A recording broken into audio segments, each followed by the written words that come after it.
Hello, and a very warm welcome to Cultural Communication Confidence, to episode 3, where we'll be talking about strategies to help you speak up. I'm Victoria Reynoldson, Communication and Culture Coach, and we're going to be talking today about something that comes up quite frequently for my clients. We'll talk about what's limiting you, why is there a confidence challenge, and why does that limit you from speaking up? We'll also talk about some of the practical tips that you can use and some of the ways that you can reframe how you approach the idea of speaking up, whether that's in a meeting with important stakeholders internally or externally, or whether that's for example, presentations. And then finally, at the end, I'm going to give you some really specific action tips to take away for you to try out in your next meeting or presentation. So let's get stuck in. So the first point is really, what is it that's limiting your confidence? And I know that when I work with my clients, there are a number of things that they talk about. It's sometimes a situation where it's the people in the context. You're very aware that there are certain groups of people or individuals who you don't feel so comfortable with. And you might notice, for example, that the conversation is happening, the discussion is happening, and it seems like the most extrovert, confident speakers are the ones that have the loudest share of voice and are really leading the meeting agenda. And it might be that you have fantastic points to contribute, that you've got some great ideas, some valuable thoughts that could really help shape the conversation and the discussion in that meeting. But by the time you've crafted in your head what it is you want to say, the conversation has already moved on and you've missed that opportunity. And that's incredibly frustrating.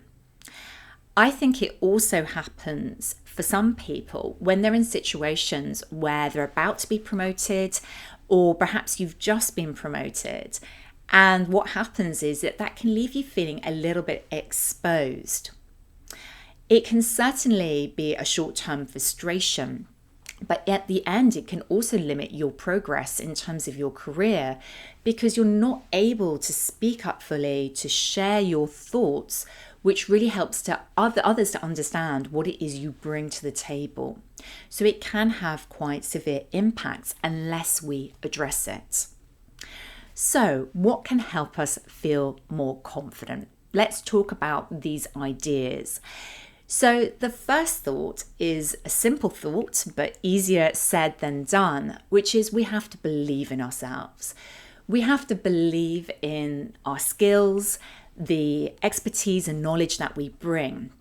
We have to believe that we are in our role because we are justified in having that role, and that we have great things to bring that could actually really help move the goalposts, that can help move the results for our business. And that's really important. When we have that self-belief, then that frees us up to really make sure that we can actually contribute. If we don't believe in ourselves, then it becomes more challenging for us to believe we have that right to speak up. So that's really kind of the first point. I think we also need to realize that confidence is a journey, that we don't start from a place where we're always confident. It may seem that when you look at the confident speakers that they always were like that. And I'll be really honest with you, confidence doesn't just happen. It takes time to build up. So it's important to realize this, and therefore that means we do have to take every opportunity that we have to speak up. Every time we do it, we build up that confidence. And we have to realize as well is that we don't have to express ourselves perfectly. It is much better to take imperfect action than to stay silent and not say anything at all.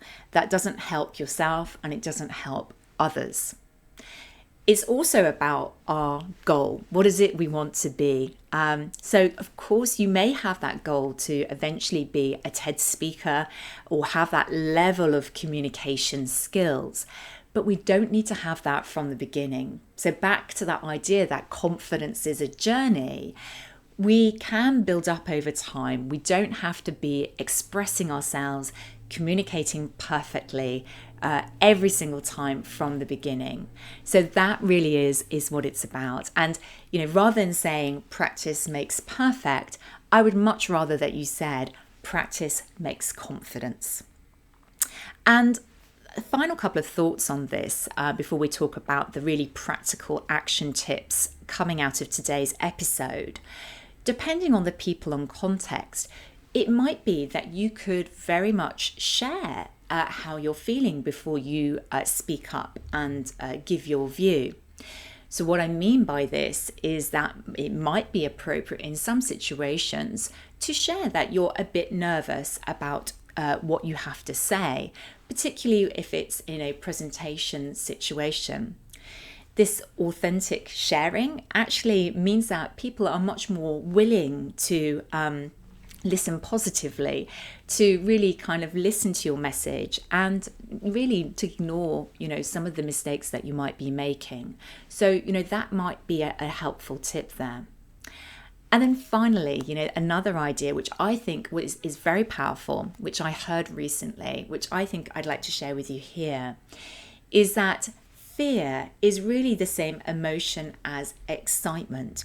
It's just that fear is the negative expression of it and excitement is the positive expression of it. The difference? Well, apart from the negative and the positive, actually, excitement means that we're breathing. We're breathing deeply, we have enough breath, and we feel in control and in flow. Fear, on the other hand, is often when we don't have enough breath, we're not breathing clearly. So actually, if you just take a moment to pause, to breathe deeply, this may help you. Just to feel that as an excitement emotion rather than as fear. So what are my action tips to try next time? So I genuinely would love it for you to try this out in your next meeting or presentation. And of course, let me know how it goes. So we talked about self-belief. So we really do have to start with positive thinking. We have to think positively about ourselves, our ability to speak up, our skills and knowledge, and the contribution that we can make. That is about self-belief, but it's also about your energy and your body language. So think about in the meeting, how are you sitting? Are you sitting in a way that is leaning forward, that looks like you want to contribute? Are you looking and catching people's eye, indicating through your eye contact that you're following and you're looking like you're going to contribute? So think about this, your energy and your body language, as well as your self-belief. I also like to share this idea of a statement, which is, even if you're not really sure what you're going to say, use a statement such as, "What I really think is." This is a powerful statement. It's a great way to open up your thoughts. And you know what? Even if you're not quite sure what you're going to say next, I'm sure you're going to find a way to get out the words and explain the idea. Remember, to speak simply and to share your ideas is better than not saying them at all. So don't feel like you have to have very complex ways of expressing yourself, or you have to go into lots of details. Keep it simple and just make sure that you are speaking up and getting the idea out there. If you lose your way, and this happens to me as well, don't worry, then, just pause, smile, and start again. And you could use a phrase like, what I was trying to say there was, or what I'm saying here is. And I think that's so much better than trying to move forward, trying to explain and getting lost in your words. Just acknowledge that you've kind of got lost and to start your thought again, to express it so it just gets back to being a simple idea. And then the final idea in terms of action tips is, again, a reframe idea. But just remember, if you're speaking up and sharing your thoughts and ideas in your own first language, you probably don't always say it perfectly every time. You don't have any hesitations probably about speaking up and contributing. The challenge comes when we do it in a second language, for example, when we're working in English. So, don't forget that actually you probably have lots of techniques and ways of doing this. You're probably more comfortable in your first language, making those mistakes, starting again, and just speaking up and sharing. So I really encourage you to take that and realize that actually you can do this too when you're working in English. So that brings us to the end of this episode, and I would really love to hear from you on this topic of speaking up confidently.